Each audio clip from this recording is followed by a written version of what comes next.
انا قعدت اكتر من سنه متردد عشان اخد القرار ده. قرار تجهيز البطوله في الظروف الحاليه اللي انا بمر بيها مش هقول لك مستحيل، ولكن هو فعلا صعب. ما اكذبش عليك، حتى بعد ما اخدت القرار ده انا لسه مقلق وخايف ومش عارف الموضوع يوصل على فين.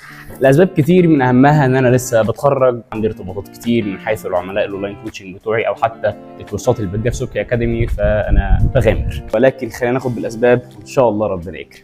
بما اني صحيت بدري النهارده فتعالى نروح نلعب الفصل الكارديو بتاعنا، ولكن باسلوب مختلف شويه. هتقولي هو الاسلوب مختلف؟ اقول لك ان احنا الفاست الكارديو بتاعنا في التحضيره دي غالبا هو العوم، ودي طبعا مش رفاهيه مني بقد ما انا للاسف مصاب في رجلي وما عنديش حل غير ان انا اعمل نوع من الكارديو ما يجيش فيه على ركبي. وده اول تحدي هيقابلني في التجهيز للبطوله دي، ان انا مش هعرف العب كارديو زي ما المفروض ان الواحد يلعب كارديو. لكن بحاول دايما افكر نفسي يا سبكي ما تنساش ان الرحله طويله ومحتاجه نفس طويل، فما تنساش فضل ربنا سبحانه وتعالى في المقام الاول ثم اجتهادك في المقام الثاني. ان شاء الله هنوصل لكل اللي احنا عايزينه رغم كل الظروف. روحت على الهيد كوارتر وابتديت يومي بكوبايه القهوه وحبه قراءه كده، روتين بتاعي. بعد كده فطرت 8 بياض بيض وعيش شوفان، ودي كانت اول ميل عام. ان شاء الله في خلال السلسله دي مش هشارك معاكم بس تحضيري للبطوله من حيث التدريب والتغذيه، لا هشارك معاكم الرحله كامله، تفاصيل مختلفه شويه، لان انا هحاول اغتنم واستغل الفرصه دي على قد ما اقدر اطور من نفسي ذهنيا وجسمانيا وعقليا. هنحط مع بعض اهداف سمارت في الفيديوهات الجايه، وهنتابعها فيديو وهنشوف وصلنا لايه في كل هدف، بحيث ان هو يكون ريفرنس ليك لو انت عايز تاخد الخطوه، وان شاء الله ربنا يجعلنا سبب. عشان كده ما تنساش تعمل لي فولو علشان اشاركك لحظه بلحظه